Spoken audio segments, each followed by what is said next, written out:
ಒಗ್ಗಟ್ಟಾಗಿರ್ಬೇಕು ಅಂತ. ಒಂದ್ ವೇಳೆ ಹಾಗೆ ನೋಡಿ, ಜಸ್ಟ್ ಥಿಂಕ್ ಮಾಡಿ, ಈ 3 ಘಟನೆಗಳಾದಾಗಲೂ ಕೂಡ ಈ ತರನಾದಂಥ ಪ್ರತಿರೋಧವನ್ನು ನಾವು ವ್ಯಕ್ತಪಡಿಸದೇ ಹೋಗಿದ್ದರೆ ಅಸಹಾಯಕರಾಗ್ಬಿಡ್ತಿದ್ವಿ ನಾವು. ಈ ರೀತಿಯಾದಂಥ ಪ್ರತಿರೋಧನೆಯನ್ನ, ಈ ರೀತಿಯಾದಂಥ ಪ್ರತಿಭಟನೆಯನ್ನ, ಈ ರೀತಿಯಾದಂಥ ಆಕ್ರೋಶವನ್ನ ನಾವು ಹೊರ ಹಾಕದೇ ಹೋಗಿದ್ದರೆ ಏನಾಗ್ತಿತ್ತು ಪರಿಸ್ಥಿತಿ? ಕನ್ನಡ ಪರ ಹೋರಾಟಗಾರರಾದಂಥ ಸಾರಾ ಗೋವಿಂದ್ ಅವರು ನಮ್ಮ ಜೊತೆ ಫೋನ್ ಸಂಪರ್ಕದಲ್ಲಿದ್ದಾರೆ. ಸರ್ ನಮಸ್ಕಾರ.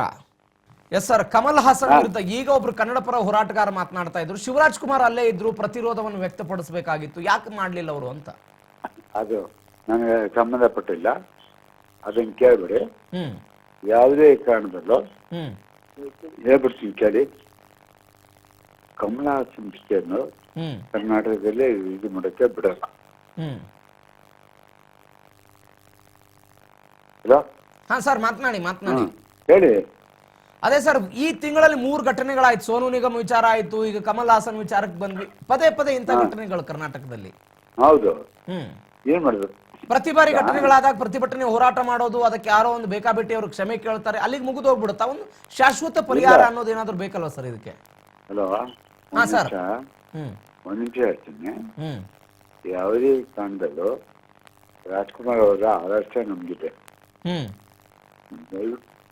ಆ ಆದರ್ಶ ಇಟ್ಕೊಂಡು ನಾವು ಹೋರಾಟ ಮಾಡಬೇಕು. ಯಾವುದೇ ಕಾರಣದಲ್ಲೂ ಕಮಲ್ ಹಾಸನ್ ಪಿಕ್ಚರ್ ರಿಲೀಸ್ ಮಾಡಕ್ಕೆ ಬಿಡಲ್ಲ. ಅವ್ರ ಚಿತ್ರ ಇಲ್ಲಿ ರಿಲೀಸ್ ಆಗೋದಕ್ಕೆ ಬಿಡೋದಿಲ್ಲ. ಅವ್ರನ್ನ ಬ್ಯಾನ್ ಮಾಡಬೇಕು ಅನ್ನುವಂತ ಸಲಹೆಗಳು ಕೂಡ ಬರ್ತಾ ಇದೆ ಸರ್. ಬ್ಯಾನ್ ಅಲ್ಲ, ಬ್ಯಾನ್ ಅನ್ನೋ ಯಾರು ಉಪಯೋಗಿಸಬಾರ್ದು.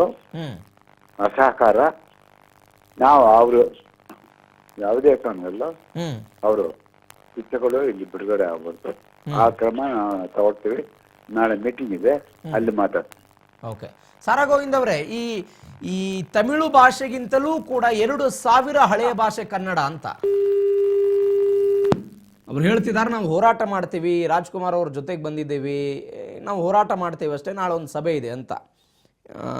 ಅವರನ್ನು ನಾವು ಬಹಿಷ್ಕಾರ ಮಾಡ್ತೀವಿ, ಅವ್ರ ಸಿನಿಮಾ ಬಿಡುಗಡೆ ಆಗೋದಕ್ಕೆ ಬಿಡೋದಿಲ್ಲ ಅಂತ ಸಾರಾ ಗೋವಿಂದ್ ಅವರ ಮಾತು. ನಾನು ಅವಾಗಲೇ ಮಾತನಾಡ್ತಾ ಇದ್ದೆ. ದ್ರಾವಿಡ ಭಾಷೆಗಳು ಕನ್ನಡ, ತಮಿಳು, ತೆಲುಗು ಆಗಿರ್ಬೋದು, ಈ ಭಾಷೆಗಳ ವಿಚಾರಕ್ಕೆ ಸಂಬಂಧಪಟ್ಟಂತೆ 2000 ವರ್ಷಗಳ ಹಳೆಯ ಭಾಷೆ, ಅಂದರೆ ತಮಿಳಿಗಿಂತಲೂ ಕೂಡ ಹಳೆಯ ಭಾಷೆ ಅಂತ ಕ್ರಿಸ್ತಶಕ 450ರಲ್ಲಿ ಹಲ್ಮಿಡಿ ಶಾಸನ ಸಿಕ್ಕಿತ್ತು ನಮಗೆ. ಇದರಲ್ಲಿ ನಾನು ಆವಾಗಲೇ ಒಂದು ಕೃತಿ ಹೆಸರು ಹೇಳಿದೆ ನಿಮಗೆ. ಶಂಗಂ, ತಮಿಳಗಂ ಮತ್ತು ಕನ್ನಡ ನಾಡು ನುಡಿ ಅಂತ ಒಂದು ಸಂಶೋಧನಾ ಕೃತಿ ಇದು. ಈ ಕೃತಿಯ ಮುಖಾಂತರ ಶಾಸ್ತ್ರೀಯ ಭಾಷೆ, UPA ಸರ್ಕಾರ ಇದ್ದಾಗ ಆಗಿರೋ ಬೆಳವಣಿಗೆಗಳನ್ನು ಹೇಳಿದೆ. ಅದರಲ್ಲಿ ಈ ಛಂದಸ್ಸುಗಳು, ನಮ್ಮ ವ್ಯಾಕರಣಗಳ ಪದ್ಧತಿಗಳಾಗಿರ್ಬೋದು, ಎಲ್ಲವೂ ಕೂಡ ತಮಿಳಿಗಿಂತ ಹಳೆಯದು ಎನ್ನುವಂತಹ ವಿಚಾರ ಇದೆ.